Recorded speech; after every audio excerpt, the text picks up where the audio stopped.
이 자리에 와서 첫 번째 설교네요.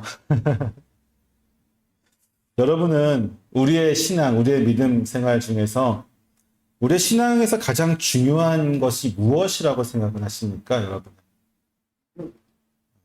그렇죠.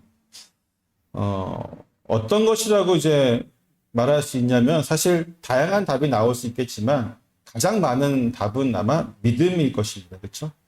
여러 가지 대답 중에서도 아마 대부분의 사람들은 우리의 신앙생활에서 가장 중요한 것은 믿음이다라고 하는 것에 많은 사람들이 동의를 할 것인데, 왜냐하면 종교개혁 이후에 개신교에서 가장 중요하게 생각하고 강조했던 것이 바로 믿음이기 때문이에요. 종교개혁 가운데 오직 5가지 오직이 있었죠. 그 중에서도 제일 중요하게 생각하는 게 오직 믿음이었잖아요. 우리는 믿음으로 구원을 얻으며 믿음으로 기도하면 응답을 받는다고 이야기를 듣습니다. 또 믿음으로 승리하는 인생을 살라고 이야기하기도 합니다. 항상 믿음이 중요하죠. 그만큼 기독교 신앙에서 가장 중요한 부분은 바로 우리의 믿음이라고 할 수 있을 것입니다. 그런데 이러한 믿음보다 사실 더 중요한 것이 있어요. 뭘까요? 그렇죠. 우리가 믿는 하나님이 바로 어떤 하나님이냐 하는 부분이 사실 믿음보다 더 앞서서 우리가 중요하게 생각해야 될 부분입니다. 왜냐하면 우리가 하나님을 믿습니다 하는데 그 하나님이 안산홍이면 안 되잖아요. 그렇죠? 그만큼 중요하죠. 어떤 하나님을 믿느냐. 그 하나님 어떤 분이시냐. 그렇다면 여러분이 믿고 의지하는 바로 그 하나님은 어떤 분이십니까? 여러분이 생각하는 마음속에 있는 하나님은, 나의 하나님은 어떤 하나님이실까요?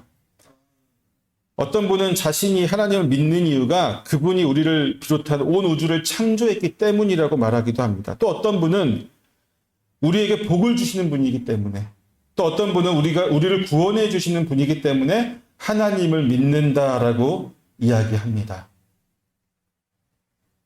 수많은 사람들이 자신의 경험이나 느꼈던 어떤 한 부분, 또 다양한 부분에 하나님을 믿는다고 이야기를 해요. 분명 틀린 말은 아닌데, 잘못된 말은 아닌데 뭔가 좀 부족하다는 생각을 지울 수가 없습니다. 왜냐하면 이렇게 단편적인 어떤 한 부분만 보고 하나님을 믿는다고, 또 하나님을 내가 말씀을 따른다고 한다면요, 그 단편적인 부분을 넘어서는 영역과 맞닥뜨리게 되었을 때, 즉 우리의 믿음은 우리가 믿고 있는 하나님을 인식하고 있는 부분을 넘어서는 부분에 하나님을 만나게 되었을 때 우리의 믿음은 모래성과 같이 언제든지 순식간에 무너질 수 있게 되기 때문입니다.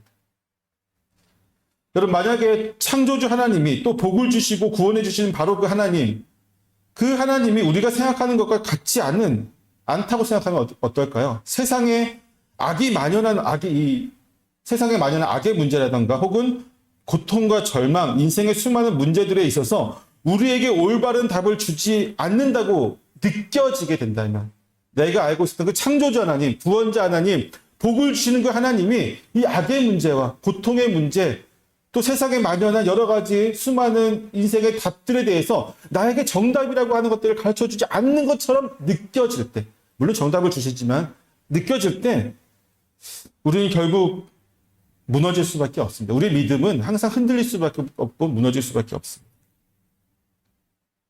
그때는 하나님에 대하여 단편적이거나 무지했던 믿음이 결국은 우리로 하여금 잘못된 믿음이 우리를 무너지게 만드는 것이죠. 또 이와는 반대로 교회에 오래 다니신 분들, 그 중에서도 개혁주의 전통을 따르는 교회를 오래 다니신 분들은 수많은 신앙 고백서들과 요리문답서들을 공부했기 때문에 하나님의 속성, 또 능력, 이런 다양한 하나님에 대한 지식들을 습득하게 됩니다. 잘 아는 경우가 있죠. 특히나 오래 다니시면. 또 개혁주의 전통에 있는 신앙 고백서들과 요리문답들에는 성경에 여러기적이 나와 있는, 파편적으로 나와 있는 수많은 하나님에 대한 부분들을, 그분의 속성이라든지 능력들, 그분의 성품들, 모든 것들을 하나로 모아서 우리에게 한 번에 보여주잖아요. 일목요연하게 정리하여서 우리로 하여금 하나님이 어떤 분이신지를 잘 알려줍니다. 하지만 이러한 지식적인 측면에서의 하나님을 먼저 만나게 될 경우에 자칫, 다는 아니지만 자칫 우리의 신앙이 관념적인 영역에만 머물게 될 염려도 있습니다. 그러니까 머릿속에만 있는 거죠. 관념적인 부분이. 자꾸 배우기만 하니까. 즉, 내 삶과는 아무런 상관없는, 나와는 차원이 다른 높은 곳에 계셔서 나의 인생과는 관심이 없고 나의 인생과는 전혀 관계가 없는 창조주 하나님, 우주 만물을 다스리신 하나님, 그 정도로만 관념적인 인식이 우리 가운데 될 수 있다는 것입니다.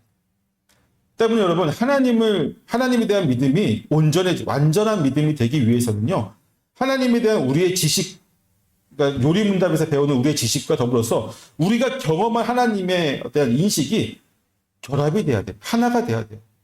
지식과 우리의 삶, 그 모든 것에서 하나님을 경험한 것들이 하나가 되어져야만 합니다.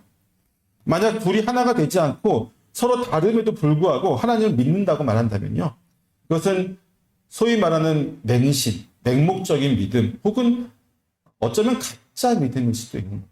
가짜. 아니면 그것도 아니면 자기를 속이는 거죠. 나는 믿음을 가지고 있다고 스스로 속이는 거죠. 이 두 가지가 하나가 되지 않으면 결코 온전한 믿음을 소유할 수가 없습니다. 저는 오늘 말씀을 통해서 야곱이 알고 만났던 하나님, 그리고 그가 믿음으로 고백한 하나님이 바로 우리의 하나님이 되기를 소망합니다. 바로 저와 여러분의 그 하나님이 되기를 소망합니다. 지난주에 이어서 계속해서 우리가 에서와 만난 야곱을 봤는데, 에서와 다른 의미에서 힘겨운 이별을 한 야곱은요, 숲곳에서 임시초소를 마련하였습니다. 다른 의미에서 힘겨운 이별이라고 한 것은 이별할 때 헤어지기 싫어서 이별한 것이 아니죠. 에서는 자꾸 데려가려고 하는데 그걸 정중히 거절하면서 이별하는 게 너무도 힘들었겠죠, 야곱은. 그래서 숲곳이라는 곳에 임시로 이제 머물면서 잠깐 이제 휴식을 취하는데, 이 숲곳이라는 지명도 야곱이 지었습니다. 야곱이 지은 지명인데, 이 뜻은 그냥 오두막 집들, 작은 집, 그렇게 해석이 돼요. 작은 집과 우리를 짓고 임시로 살았던 것입니다. 왜냐하면 그곳은 그가 장기적으로 정착할 만한 장소로는 적합하지 않았기 때문이죠. 때문에 숲곳에서 얼마간 머물고 있다가 자신이 정착할 장소를 생각하던 야곱은 밧단 아람에서부터 평안히 가나안 땅 세겜성에 이르게 됩니다. 특별히 성경의 저자는요, 야곱이 세겜에 이르는 길이 어떻다고 얘기하냐면 평안히 갔다. 평안했다. 여러분, 야곱이 나왔던 처음부터 지금까지 야곱의 인생 가운데 평안이라는 단어가 들어갔었어요? 안 들어갔었어요? 처음으로 그의 인생에서 평안이라는 단어가 들어가게 됩니다. 지금까지 야곱의 마음을 괴롭혔던 그 모든 일들이, 그의 마음에 평안을 주지 못했던 그 모든 일들이 다 해결되었기 때문이죠. 더 이상 야곱의 발걸음은 서두르거나 또는 지체할 필요가 없게 되었어요. 주저할 필요가 없었습니다. 라반의 집을 떠날 때 야곱은 어땠습니까? 하루에 50km, 60km. 우리가 그냥 걸어도 힘든데 가축들과 아이들과 여자들과 그 모든 것들 다 데리고 그 거리를 간다는 걸 상상할 수 없는 일인데 서둘러서 갔어요. 라반이 쫓아올까 봐. 불안한 가운데. 하루에 이만큼 가지 않으면 잠을 이룰 수 없을 만큼 불안한 마음에 서둘러서 갔습니다. 하나님께서 그 문제를 해결해 주셨어요. 자, 이제 에서를 만나러 가야 되는데 그 발걸음이 어떻습니까? 주저하잖아요. 자기가 다 같이 몰고 간 것이 아니라 예물들을 먼저 보내고 종들을 먼저 보내고 누구를 먼저 보내고 자기는 맨 나중에 마지막까지도 주저하면서 갈까 말까, 만나야 될까 말아야 될까 기도하는 가운데서도 그 마음에 평안이 없었습니다. 하지만 이 문제도 하나님께서 깔끔하게 해결해 주셨어요. 그는 이제 더 이상 라반의 집을 떠날 때처럼 서두르지 않아도 되었으며 에서를 만날 때처럼 주저할 필요도 없었습니다. 그저 하나님이 인도하시는 곳으로 평안히 나아가기만 하면 되었던 것입니다. 세겜은 어떤 곳이냐면요, 아브라함이 가나안 땅에 들어와서 처음으로 단을 세웠던 곳입니다. 창세기 12장에서 처음으로 하나님께서 내 본토 친척 아비의 집을 떠나 내가 내게 지시할 땅으로 가라고 하셔서 아브라함이 떠나와서 가나안 땅에 정착을 하고 처음으로 제단을 쌓았던 곳, 바로 그곳이 세겜이었습니다. 이 뜻은 뭐냐면 등성이 또는 언덕이라는 의미를 가지고 있습니다. 세겜의 북쪽에는 에발산이 있었고 남쪽에는 그리심산이 있었는데, 여러분 잘 알죠, 이곳이. 출애굽한 이스라엘 백성들이 가나안 땅에 입성하면서 하나님의 말씀에 순종하고 불순종하는 것에 대해서 축복과 저주의 말씀을 이 그리심산과 에발산에서 나누어서 6족속씩 나누어서 선포하게 되죠. 그때 이스라엘 백성들은 아마 세겜에서 두 쪽으로 나누어서 헤어졌을 것입니다. 또한 세겜은 예루살렘에서 북쪽으로 63km 지점에 위치해 있는 곳인데 동서의 길과 남북의 길이 교차하며 만나는 교통의 중심지이기도 하였습니다. 여호수아 시대에는 이 세겜에서 언약이 맺어졌고 요셉 자손의 기업이 되기도 하였습니다. 또한 요셉의 시체를 이곳에 묻었습니다. 왕국이 분열되었을 때에는 북이스라엘 왕국의 첫 번째 수도가 되었던 곳이 바로 이 세겜입니다.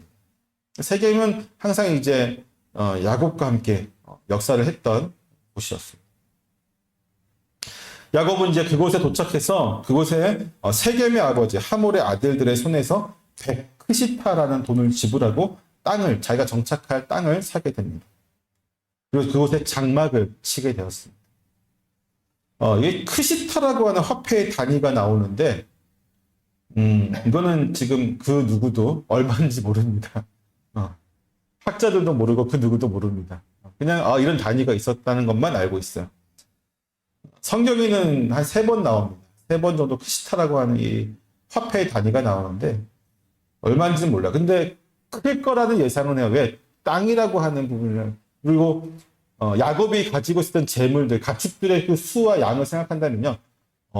웬만큼 땅 가지고는 그 정착을 할 수가 없었겠죠. 그래서 굉장히 큰 땅을 그가 샀을 것이고 그 큰 땅을 사기 위해서는 매우 큰 돈을 지불했을 것이라고 예상이 되어집니다.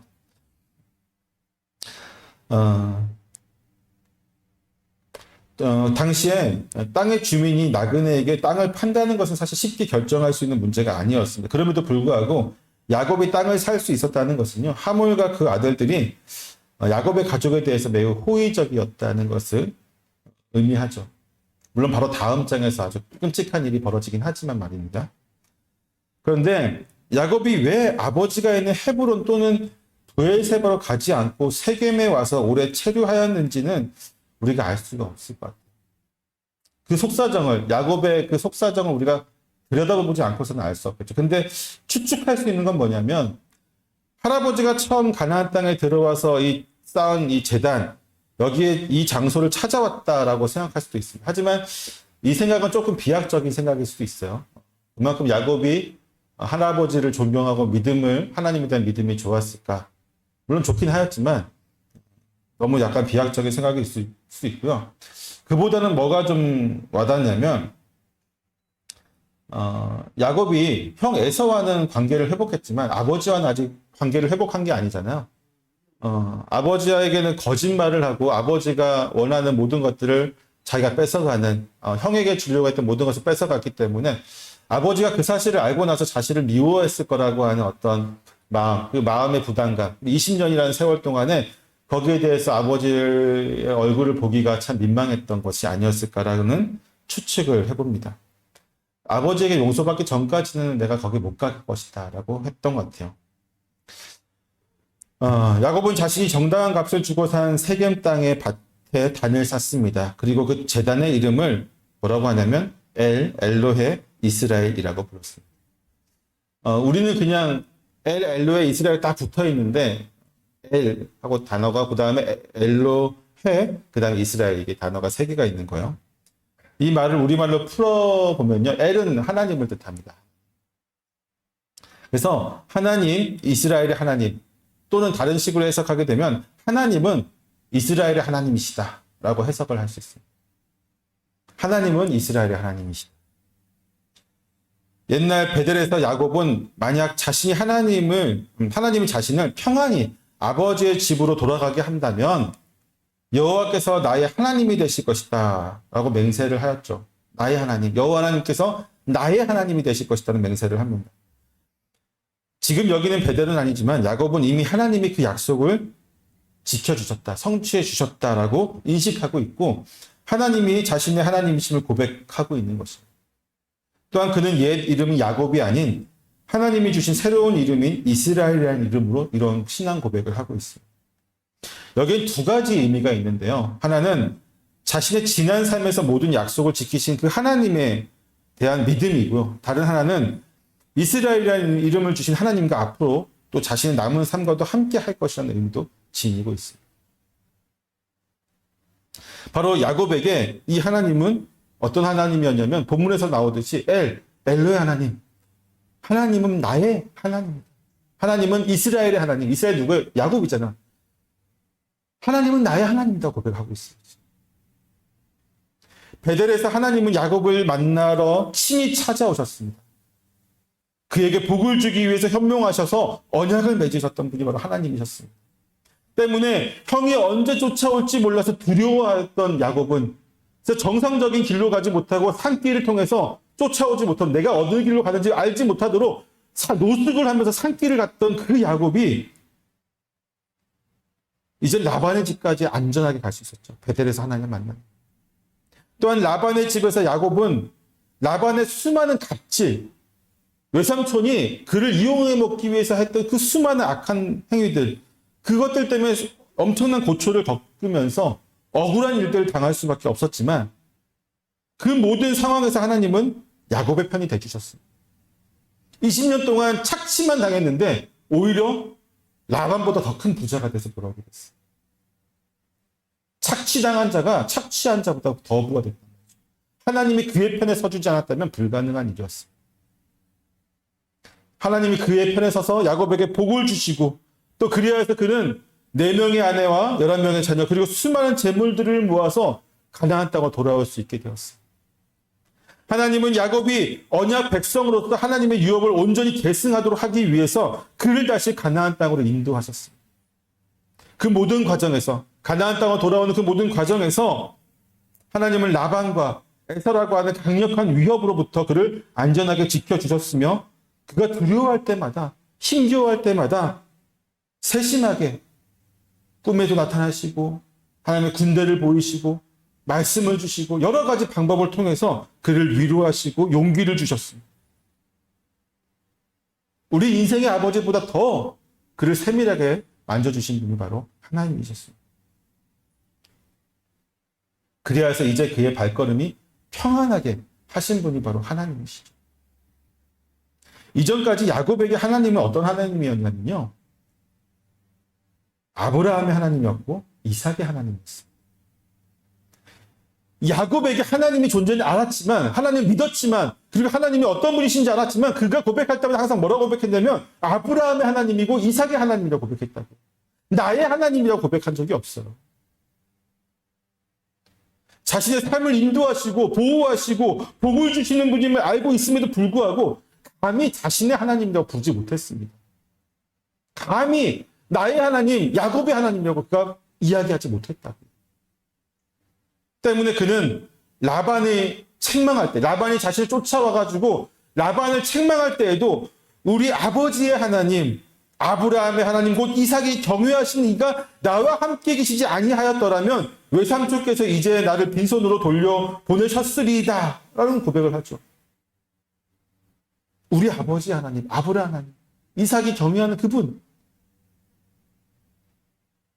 이후에 라반과 언약을 맺는 과정에서 그는 뭐라고 얘기하냐면 아버지 이삭이 경외하시는 이 일을 가리켜 맹세한다고. 하나님이 아버지와 하나님의 하나님, 아버지와 할아버지 하나님. 심지어 형 에서를 만나는 상황에서 두려움에 떨던 그가 하나님께 기도하죠. 밤새도록 기도할 때 그가 또 기도할 때에도 뭐라고 얘기하냐면 내 조부 아브라함의 하나님, 내 아버지 이삭의 하나님 여호와여라고. 우리는 어떻게 기도합니까? 주님 아니면 하나님 아버지라고 부르잖아요. 근데 감히 그렇게도 못 부르고 내 조부 아브라함의 하나님, 내 아버지 이삭의 하나님 여호와여, 나를 좀 구해 주십시오. 에서의 손에서부터 나를 건져 주십시오라고 얘기해요. 나의 하나님이라고 고백을 못합니다. 그가 하나님을 자신의 하나님, 즉 나의 하나님을 부를 수 없었던 것은요, 결정적으로 야곱의 믿음이 온전하지 못했기 때문이었어요. 비록 몇 번을 만나고 몇 번을 또 그분과 언약을 맺고 또 몇 번의 크나큰 은혜를 경험했지만 받았지만 그럼에도 불구하고 야곱에게 하나님은요 아버지와 할아버지를 봐서 자신에게 잘해주시는 분. 대단하신 분인데 내가 알고도 있어요. 근데 저분이 나를 도와주는 이유는 나를 보호해주는 이유는 내 아버지와 할아버지 얼굴을 봐서라고 생각했던 거죠. 한마디로 하면요, 그렇게 수많은 세월을 하나님을 체험했음에도 불구하고 여전히 야곱은 여호와 하나님에 대한 신앙을 온전히 소유하고 있지 못했던 겁니다. 더 정확하게 말하자면요, 그는 자신의 믿음이 연약하다는 사실을 알고 있었기 때문에, 내 믿음이 연약하다는 사실을, 내가 하나님보다 세상을 더 추구하고 하나님의 능력보다 내 능력을 더 믿는 그런 연약한 믿음의 소유자라는 사실을 알고 있었기 때문에 감히 자신 있게 나의 하나님, 나의 주님이라고 고백을 못했던 것이죠. 부끄러운 거예요. 내가 아버지만한 신앙, 할아버지만한 신앙, 그 믿음을 소유하고 있지 못했기 때문에, 나는 세상과 더 가까운 사람인 걸 알고 있었기 때문에 감히 나의 하나님이라고 부를 만한 용기가 없었던 것이죠.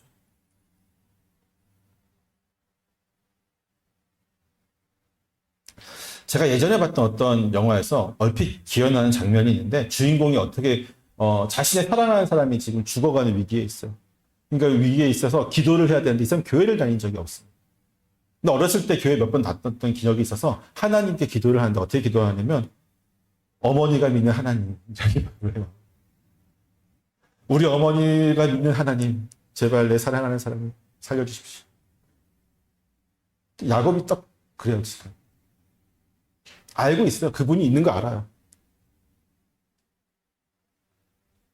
이렇게 믿음이 연약한 성도는요, 하나님을 바르게 부를 수 없습니다. 자기가 하나님을 바르게 부를 수 있는 자격이 없다고 생각하기 때문이죠. 우리 주변에도 그런 신앙생활을 하는 사람들이 많이 있어요. 교회에 잘 나오고 예배도 참석하고 또 뭐 교회 봉사활동도 잘 해요. 그런데 하나님의 이름을 잘 부르지 못해요. 기도를 잘 못해요, 특별히. 왜냐하면 자기는 하나님한테 그런 요구를 할 자격이 없다고 생각합니다. 교회에 잘 나오고 예배도 잘 드리고 여러 가지 하지만 자기의 마음이 악한 것으로 가득 차 있기 때문에, 세상으로 가득 차 있기 때문에 감히 하나님을 나의 하나님이라고 못 부르고 나의 아버지라고 못 부르고 겉도는 것이죠. 겉도는 것. 그런 분들을 보면 참 안타깝습니다. 어떤 분들은 정말 수십 년 동안 교회를 다녔었음에도 불구하고 그 하나님을 잘 못 불러요. 하지만 하나님은 자신의 자녀들이 자신을 부르기를 원하죠. 즉 여러분과 하나님 믿는 모든 백성들이 하나님을 온전하게 부르고 나의 하나님, 나의 주님, 나의 아버지라고 부르시기를 원하세요. 그게 하나님이십니다. 비록 여전히 우리는 자격 없는 자녀이죠. 자격 없는 자녀임에도 불구하고 하나님은 우리에게 자녀가 되게 하여 주시고 언제든지 자신을 부를 수 있도록 인도하십니다. 부끄러워하지 않고 나의 하나님으로 자신있게 고백하도록 하나님은 우리를 부르셨어요. 때문에 우리에게 필요한 것은 뭐냐면요, 하나님을 나의 하나님이라고 부를 수 있는 작은 용기와 지금까지 우리의 삶에 역사하신 하나님의 은혜를 기억하는 거죠. 결국 야곱은 어떻게 나의 하나님이라고 고백했습니까? 엘로에 이스라엘, 하나님은 이스라엘의 하나님, 나의 하나님이다. 이런 고백이 어떻게 나왔습니까? 지금까지 역사하셔서 자신과의 언약을 지켜주신 하나님을 고백하였던 것이죠. 그걸 믿었기 때문에. 그는 자신의 바뀐 이름, 즉 하나님이 자신에게 이름을 주시기 위해 친히 인간의 모습으로 나타나셔서 씨름을 하여 또 져주시는 퍼포먼스까지 행하시면서까지 주시고자 하셨던 그 이스라엘이라고 하는 이름을 사용하면서 자신의 믿음을 고백하였습니다. 그가 새로운 이름으로 신앙을 고백한 것은요, 이전의 이름으로 살아왔던 과거를 버리거나 혹은 비난하는 것이 아닙니다. 그것이 아니라 오직 나의 하나님으로 고백한 그분과 앞으로의, 그분이 바꿔주신 내 이름을 통해서 앞으로도 영원히 그분과 함께 내가 동행하겠다. 그분을 온전히 나의 하나님을 모시고 그분의 말씀대로 살겠다고 하는 의지가 있는 거죠. 때문에 그는 자신 있게 제단을 쌓고 하나님은 이스라엘의 하나님, 즉 하나님은 나의 하나님이다 라고 하는 고백을 할 수 있었던 것이에요. 사랑하는 성도 여러분, 여러분은 자신 있게 하나님은 저쪽이 아니라 내 편이다, 내 하나님이다 라고 고백할 수 있으십니까? 결국 하나님은 우리의 하나님이 되셔야만 합니다. 누구의 하나님도 아니고 나의 하나님이 되셔야만 합니다. 무언가의 하나님이 되어서도 안 됩니다. 단편적인 체험으로 믿는 하나님이 되어서도 안 되고 우리의 지식 안에만 머무는 하나님이 되어서도 안 됩니다. 그분은 우리의 모든 인생에서 함께 하시는 하나님이 되어야 합니다. 우리를 친히 만나러 와 주신 하나님이심을 고백해야 됩니다. 우리가 믿지 아니할 때에, 우리의 마음이 어두울 때에, 우리가 아직 죄악 속에서 살아가고 있을 그때에 친히 찾아오셔서 우리 마음을 열어주시고 우리로 하여금 하나님을 믿도록 믿음의 역사를 주신 그 하나님이심을 우리 고백해야 됩니다. 또한 우리를 실망시키지 않는 분. 내 인생 모든 것을 들어봤을 때 하나님은 단 한 번도 나를 실망시키지 않으신 분이라는 고백이 우리 입술에서 나와요. 또한 우리의 생각을 뛰어넘어서 우리가 생각하는 것보다 훨씬 더 많이 우리를 사랑하시고 아끼시는 그 하나님. 그 모든 것이 우리의 삶 속에서 매 순간마다 성경의 말씀과 더불어서 인식의 영역에서 하나가 되어져요. 그리하여 했을 때 우리는 자신 있게 부끄럽지 않게 하나님은 나의 하나님이십니다 라고 고백할 수 있습니다. 하나님은 유건사님이 하나님이 아니라, 하나님은 박집사님이 하나님이 아니라, 하나님은 이장로님이 하나님이 아니라 하나님은 나의 하나님이다 라고 고백할 수 있는 거죠. 결국 뭐냐면요, 여러분, 신앙은 말씀에 대한 지식적인 뜻도 중요하지만 이것이 삶 속에서 우리에게 경험으로 나와야 돼요. 아, 내가 이번 주에 말씀을 들었던 그 하나님이 일주간의 삶 속에서 나와 함께 하심을 우리가 인식이 되어져야 되고 체험이 되어져야 되고 그것이 우리 경험이 되어졌을 때, 아, 이 하나님이 바로 나와 지금 함께 하시는 나의 하나님이시구나 라고 우리가 고백을 할 수 있게 되는 거죠. 그게 없으면요, 성경 공부만 날마다 하고 예수님 하나님 말씀대로 살아가지 않으면요, 이게 하나가 될 수 없어요. 그러면 결국은 아, 저분한테는 하나님이 있는 것 같은데 왜 나한테는 하나님 역사하지 않나, 이런 말이 나온다고. 말도 안 되는 말이 나온다. 왜 저 장로님, 저 권사님, 저분들은 하나님이 날마다 함께 하시는 것 같고 저분들의 하나님은 능력 있는 하나님 같은데 왜 나의 하나님은 이렇게 나와 함께 하지 않느냐라고 하는 이상한 소리를 하게 됩니다.